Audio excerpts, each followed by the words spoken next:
வணக்கம். சற்று முன் கிடைக்கப்பெற்ற மிக முக்கியமான செய்தி ஒன்று வெளியாகி உள்ளது. திமுகவின் மிக முக்கியமான அமைச்சர் தலைமறைவா சமூக வலைதளங்களில் வைரலாக பரவி வருகிறது. அமலாக்கத்துறை அதிகாரிகள் கைது நடவடிக்கை மேற்கொள்வதற்கான அனைத்து ஆதாரங்களையும் நீதிமன்றத்தில் சமர்ப்பித்திருக்கக்கூடிய நிலையில் அரெஸ்ட் வாரண்டை பெறுவதற்கு முன்வந்துள்ள நிலையில் தற்பொழுது திடீரென்று திமுகவின் மிக முக்கியமான 2 அமைச்சர்கள் தலைமறைவாக இருப்பதாக தகவல்கள் கிடைக்கப்பெற்றுள்ளது. தேர்தல் நேரத்தில் திமுகவின் தலைமை தவறாக செயல்படுவதாக குற்றச்சாட்டுகள் எழுந்துள்ளது. ஏனென்றால் தவறு செய்தவர்கள் அதற்கான தண்டனையை பெற வேண்டும்.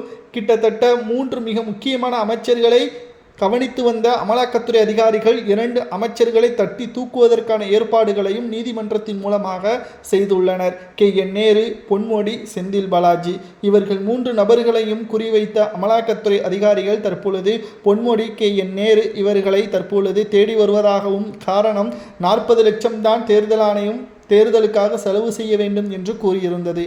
திருச்சியில் நடைபெற்ற மாநாட்டில் சுமார் 40 கோடி வரை செலவு செய்யப்பட்டிருப்பதாகவும், கணக்கீடு தேர்தல் ஆணையத்திற்கு முறையாக காட்டவில்லை.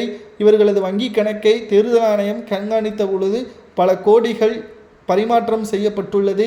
எங்கிருந்து பணம் வந்தது, யாருக்கு கொடுக்கப்பட்டது, இதன் பின்னணியில் இருக்கக்கூடியது யார், எதற்காக, என்ன ஆதாயத்திற்காக பணம் அனுப்பப்பட்டது என்ற விசாரணையை மீண்டும் அமலாக்கத்துறையிடம் ஒப்படைக்கப்பட்டுள்ளது.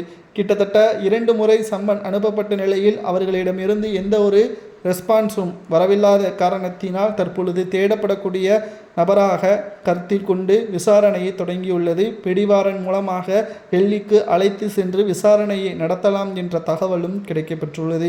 திமுகவிற்கு இது தேவைதானா? சட்டசபை தேர்தல் நடைபெறுவதற்கு இன்னும் ஒரு சில வாரங்களே இருக்கக்கூடிய நிலையில் திமுகவின் அமைச்சர்கள் இவ்வாறு செயல்படுவது நிச்சயம் தோல்வியைத்தான் ஏற்படுத்தும். 20 கட்சியுடன் கூட்டணி இருக்கிறோம், நிச்சயம் வெற்றிதான் என்பதை திமுக நம்பிக்கை வைக்கிறது. நம்பிக்கை வைப்பது தவறு கிடையாது.